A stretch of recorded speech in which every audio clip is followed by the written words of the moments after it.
the elk. Although they are larger than the Rocky Mountain elk do grow bigger antlers. The little cute ones down here with the short noses, the calves, they would have been born about June of this last year. That would be 10. The next year, those of these calves that are bulls will grow their first set of antlers, and there's spikes on each side like the little guy in front. So I can tell you he was born in 2009. The other guys with the branch antlers, like the other guy in front there, he was probably born in 2008. When they get much older than that, then they're ready to leave the herd. They're large enough to breed and to get females or get cows. And then after the rut, which is the breeding season, they'll break off and go to this other herd that we'll go visit. These calves were about 35 to 50 pounds when they were born. Probably weigh better than 200 pounds now. Cows get up to maybe 600 pounds or so. They live probably somewhere around 14, 15, 16 years. The oldest cow that we've aged here was 18 years old, and we can tell that by taking a tooth out of it. Preferably when they're dead, they're hard to stand still to pull a tooth. And then they cross-section it like a tree, and they can tell the age of them. Bulls will get up to maybe 1,200 pounds. We don't have anything that big here.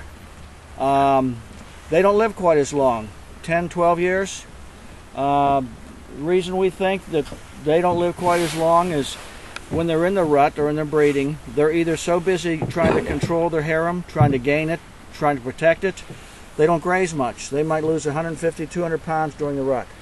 So the first thing after the rut is the fall. They're entering into the fall in their worst condition of the year. Whereas cows, calves, and non-breeding bulls, all the way through the fall, they're grazing, they're nice and fat, they enter the winter in their best condition. That's also one of the reasons that we think maybe the bulls will leave the herd, is they don't compete. They're a herd animal, and they do not have to compete with the rest of the herd for food. They can try to go out and browse on their own. And being a herd animal, they probably stay together as bulls. But see, we've got 80 animals here. Our bachelor herd's about 23. It's a lot easier for them to get food in a smaller group like that.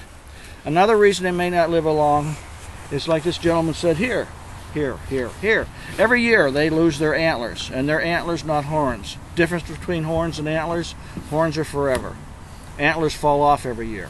Horns are made out of the same kind of stuff like fingernails are made of. Antlers are made out of bone. So they won't have their babies out in the open like this, though, will they? Or no. They go up into the... No, they don't. They'll hide somewhere around in May. You won't see a herd per se. You'll see a group here and a group there. The females or the cows will be taken off somewhere to drop their calves. We really won't see them unless we stumble on one somewhere until they're 3-4 weeks old maybe. When you say taken off, you mean they go off by themselves? Or? They go off by themselves. Okay. They'll go off by themselves and drop a calf. And then you'll see occasionally the cows will come into the field and feed, and you'll see out in the periphery in the woods, you'll see calves. And if somebody in Montana yells boo, they're gone. I mean, they're really scared. And then finally, I guess they decide it's time, and then you'll see them out in the field, and they'll be jumping around like little kids and running and chasing each other all over the field. Mom carried them for 9 months.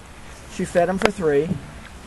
Although I still see some looking for a free meal, but she's not too, she doesn't encourage them too much. Let me see. They are a herd animal. They chew their cuds like a cow, got 4 stomachs like a cow. They got opposing molars in their back that they grind this food up. They only have teeth on the bottom and the front. So when they're pulling this grass, it's between their teeth and the top of their mouth. Although halfway between the front of the mouth and the molars in the back, on the top, are 2 little teeth. They're not teeth.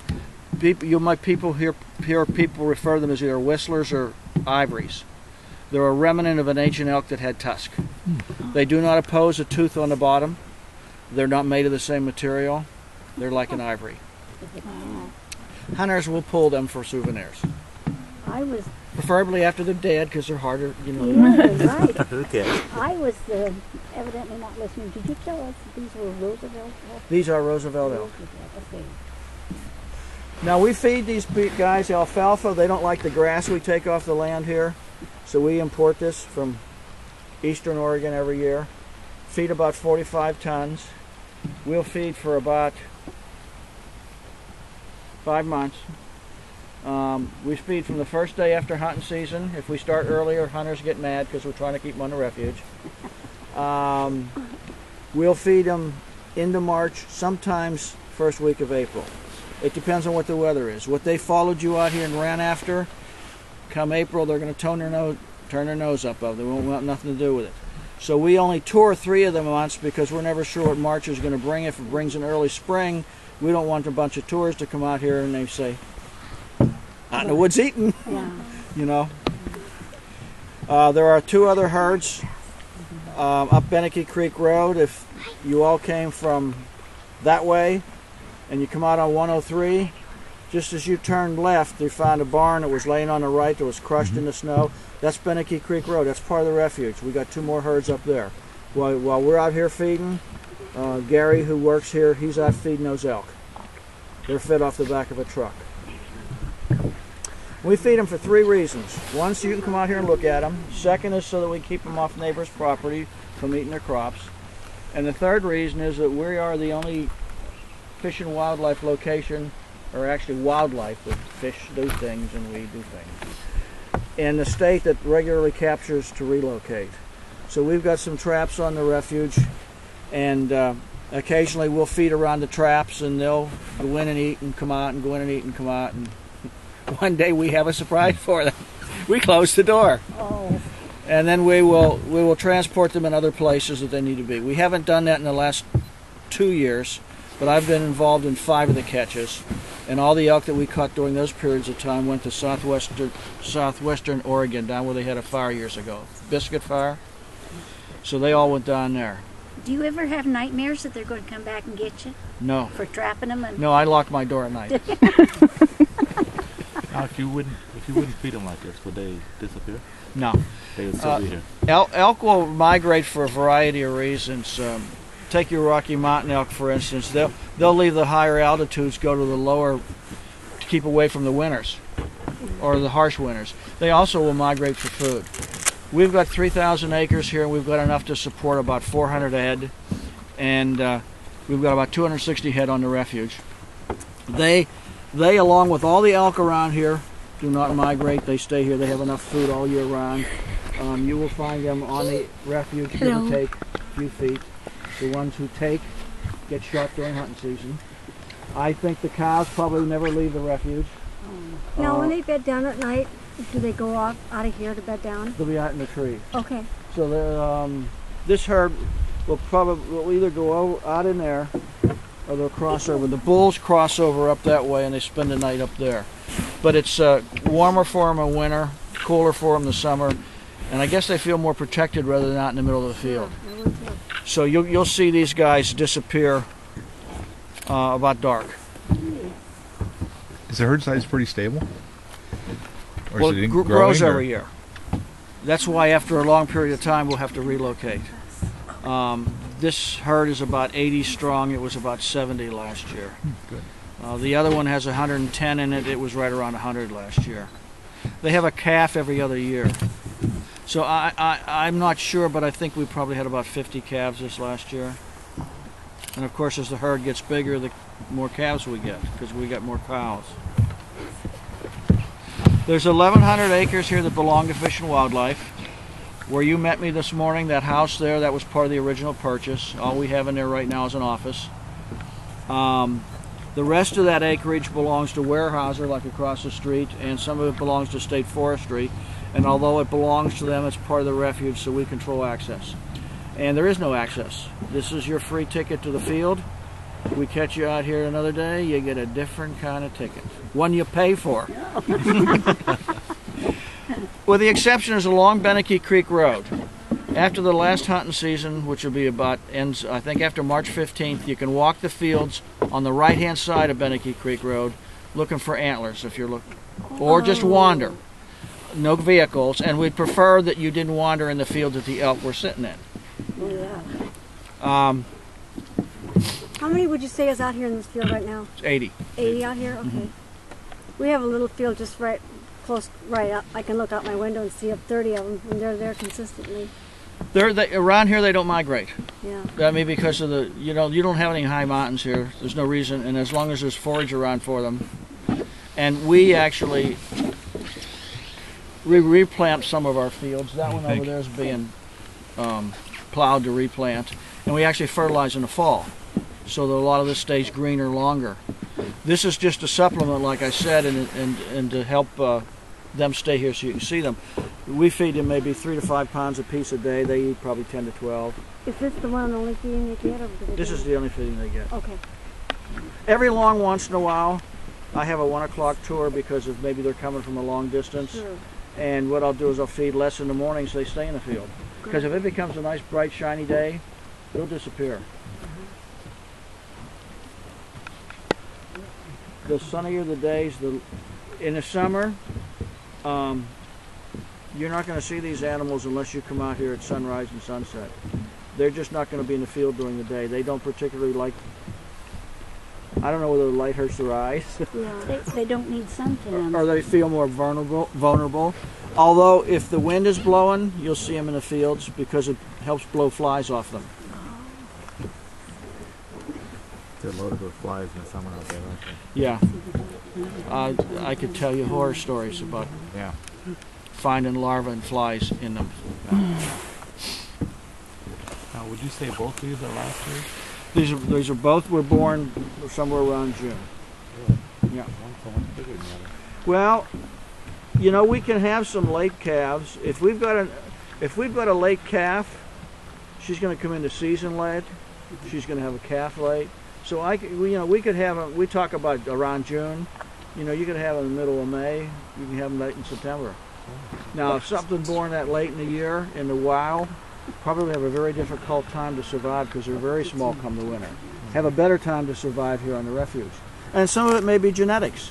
Maybe mom and dad, dad's old enough to breed, but he's the smallest breeder. It's like you go to the doctor and he might have been the first in your class or the last in the class.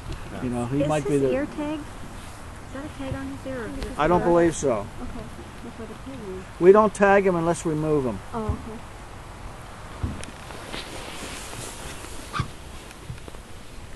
I'll tell you a little about the antlers now, and then I won't have to talk so much up at the bulls. They'll lose them starting about March every year. Although the last few years, the biggest bulls have dropped somewhere around the 18th to 20th of February. They can drop them either both at the same time or days apart. Will they get floppy like a loose tooth before they come Nope. off? No, they just drop off, huh? They just, somebody says, well, do they brush them on the trees or they shake their head? I suppose if they come through the woods and they're ready to go, it might. But I've watched them feed, and they got their head down and they're feeding, and it just falls off. Wow. I want them. We get most of them. Next time. Of course, those that fall off in the woods or at night, we're not looking for them. he's so cute. We're trying to take temptation away from antler hunters by picking them up all the time, because although it's not illegal to have an antler, it's illegal to walk out here to pick it up. Oh. So we're looking at the fields constantly.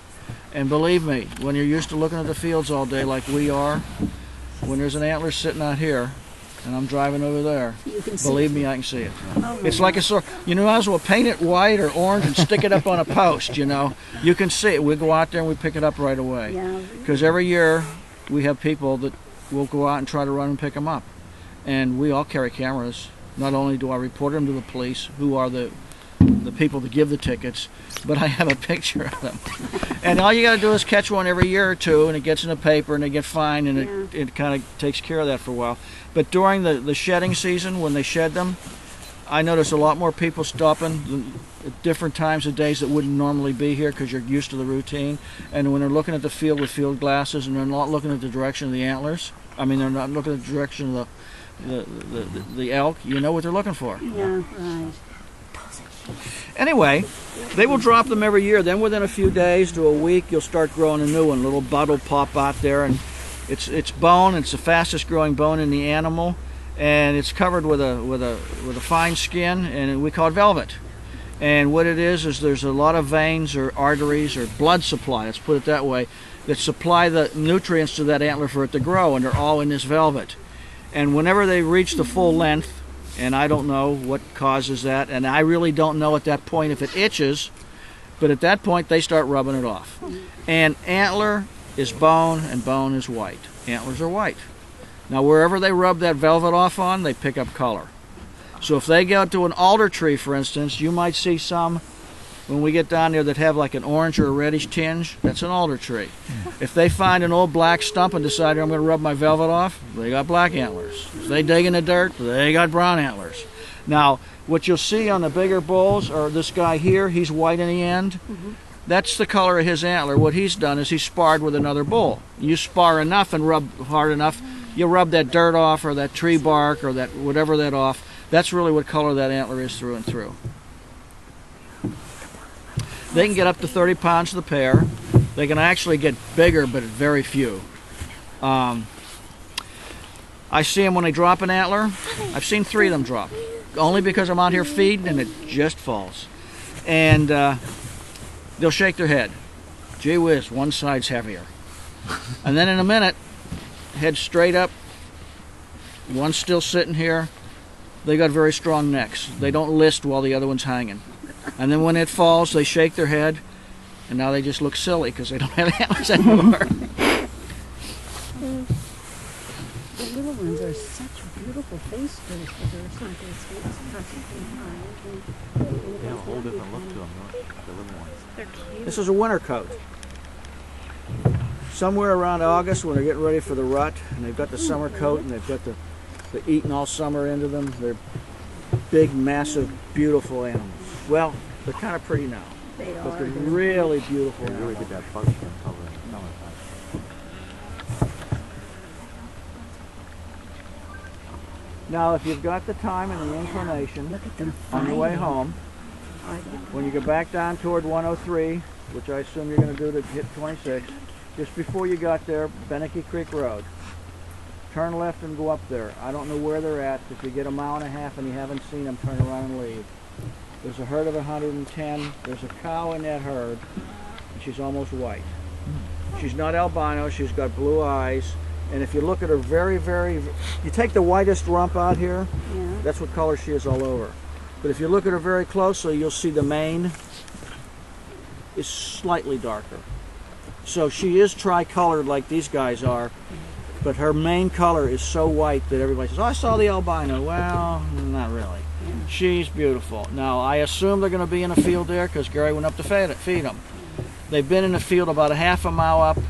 If they're not there, they're about a mile up. And like I said, if you get a mile and a half up, you ain't seen them, find a place to turn around.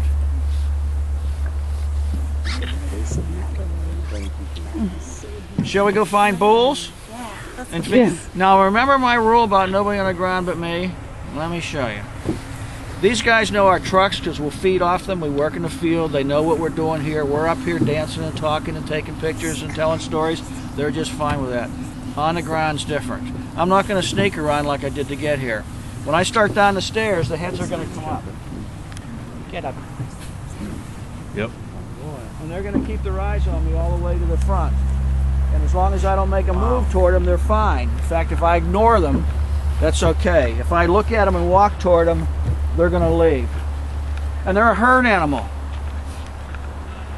They're led by a cow. The cow takes off, they run. There's no individual thinkers.